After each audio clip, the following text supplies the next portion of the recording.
ମୁଢ଼ିରେ ତିଆରି ଏଇ ପିଠା ହାତରେ ଧରୁ ଧରୁ ଛିଣ୍ଡିଯାଏ, ପାଟିରେ ଦେବା ମାତ୍ରେ ମିଳେଇଯାଏ। ଏମିତି ଥରେ ବନେଇ ଖାଆନ୍ତୁ ତ, ଆପଣ ୟାର ଫ୍ୟାନ୍ ହେଇଯିବେ।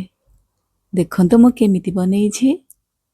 ଗୋଟେ ମିକ୍ସିଂ ଜାରରେ ମୁଁ 2ଟି ଆଳୁ ସିଝା ଦେଇ ଦେଉଛି।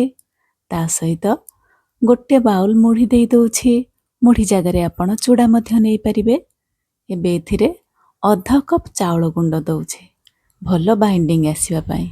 ତା ସହିତ ଟିକେ ପାଣି ଦେଇ ୟାକୁ ବ୍ଲେଣ୍ଡ କରି ନେଇ ଆସିବେ। ଆଉ ଏବେ ଦେଖନ୍ତୁ ଗୋଟେ ପେଷ୍ଟ ହେଇଯାଇଛି ଆମର ଆଳୁ ସିଝା ଆଉ ମୁଢ଼ିର।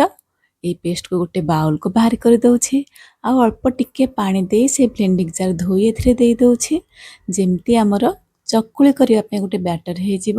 ସେଇ ଅନୁସାରେ ଏଠି ମୁଁ ପାଣି ପ୍ରାୟ 5ରୁ 6 ଚାମଚ ଦେଇଛି। ବ୍ୟାଟର ଏବେ ରେଡ଼ି। ଏଥିରେ ଏବେ କିଛି ଆମେ ପରିବା ପକାଇବା, ଯେମିତିକି ଧନିଆ ପତ୍ର, ପିଆଜ, କଞ୍ଚା ଲଙ୍କା, ଲୁଣ। ଆପଣ ଚାହିଁଲେ ଆପଣଙ୍କ ମନପସନ୍ଦର ପରିବା ବିଟ୍, ଗାଜର, ମଟର, ଫୁଲକୋବି, ବ୍ରୋକୋଲି, କ୍ୟାପ୍ସିକମ୍ କିଛି ବି ପକାଇ ପାରିବେ। ଏବେ ଆକୁ ଫର୍ମେସନ୍ ପାଇଁ ଟିକେ ଇନୋ ଦେଇ ଦେଉଛି, ଯେମିତି ଆମର ପିଠାଟି ପୁରା ନରମ ତୁଲତୁଲିଆ ହେବ। ବ୍ୟାଟର ତ ରେଡ଼ି। ପ୍ୟାନ୍ ଗରମ କରି ସେଥିରେ ତେଲ ଗ୍ରୀସ୍ କରିଦେଉଛି। ବ୍ୟାଟରରୁ 2 ଚାମଚ ଦେଇ ତାକୁ ଗୋଟେ ଚକୁଳିର ସେପ୍ ଦେଇ ଦେଉଛି। ଆକୁ ଟିକେ ଆପଣଙ୍କୁ ଧୈର୍ଯ୍ୟର ସହିତ ଅପେକ୍ଷା କରିବାକୁ ପଡ଼ିବ, କାହିଁକିନା ବହୁତ ନରମ ହେଇଥାଏ ତ ସିଝିବା ପାଇଁ ଟିକେ ଟାଇମ୍ ଲାଗିଥାଏ।